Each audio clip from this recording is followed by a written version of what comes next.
मैं बिहार से चुनाव लड़ूंगा। मैं बिहार की 243 सीटों पर चुनाव लड़ूंगा। बिहार की आरा की धरती से गरजे चिराग पासवान, चला एक नया दांव। चिराग के इस बयान से बिहार का सियासी पारा हुआ हाई।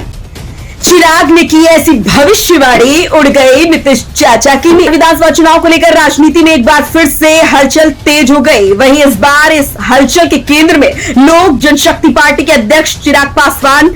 जी हां, आपको बता दें कि चिराग पासवान ने राज्य की मौजूदा हालात पर चिंता जताते हुए कहा कि बेरोजगारी, शिक्षा और स्वास्थ्य के क्षेत्र में बिहार पिछड़ता जा रहा। उन्होंने जनता से अपील की कि बदलाव की शुरुआत करें और नए सोच के साथ आगे बढ़े।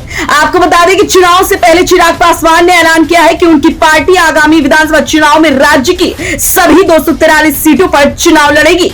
इस बार एक बयान ने एनडीए गठबंधन की रणनीतिक एकता और समन्वय पर सवाल खड़े कर दिए कि आरा की धरती पर जोश में दिखे चिराग पासवान। जी हां, आपको बता दें कि आरा में आयोजित नवसंकल्प महासभा को संबोधित किया। रैली के दौरान उन्होंने कहा कि अब वक्त आ गया है कि बिहार को नई दिशा दी जाए। जी हां, इस साल होने वाला चुनाव लड़ने को लेकर पासवान ने की घोषणा।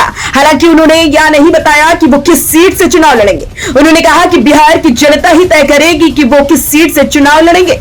विधानसभा का चुनाव लड़ने की घोषणा के लिए चिराग पासवान ने जिस इलाके का चयन किया वह एनडीए की दुखती रग है। बिहार का शाहबाद एक ऐसा इलाका है जहां बीजेपी के नेतृत्व वाला पिछले विधानसभा और लोकसभा चुनाव में जीत दर्ज नहीं कर पाया। आपको बता दें कि रैली को संबोधित करते हुए चिराग ने कहा, मैं बिहार में विधानसभा चुनाव लड़ूंगा। मैं बिहार और उसके लोगों के लिए चुनाव लड़ूंगा। मैं रामविलास पासवान का बेटा हूं और मैं अपने पिता के सपनों को साकार करूंगा। यही मेरा लक्ष्य और राज्य को बदलने का उद्देश्य है। मेरे लिए बिहार पहले, बिहारी पहले के लिए काम करूंगा। चिराग ने कहा, विधानसभा चुनाव में मुझे राज्य की किस सीट से चुनाव लड़ना चाहिए या बिहार के लोगों को तय करना है। जब भी मैं कोई राजनीतिक फैसला लेता हूं तो राज्य और उसके लोगों के हित में लेता हूं। आपको बता दें कि 20 जून को प्रधानमंत्री नरेंद्र मोदी का सीवान दौरा प्रस्तावित है।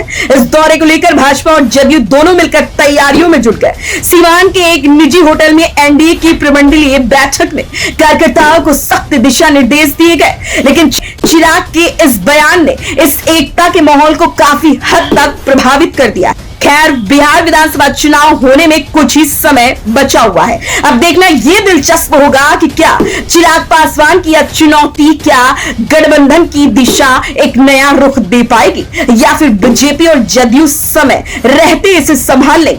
ये तो आने वाला वक्त ही बताएगा।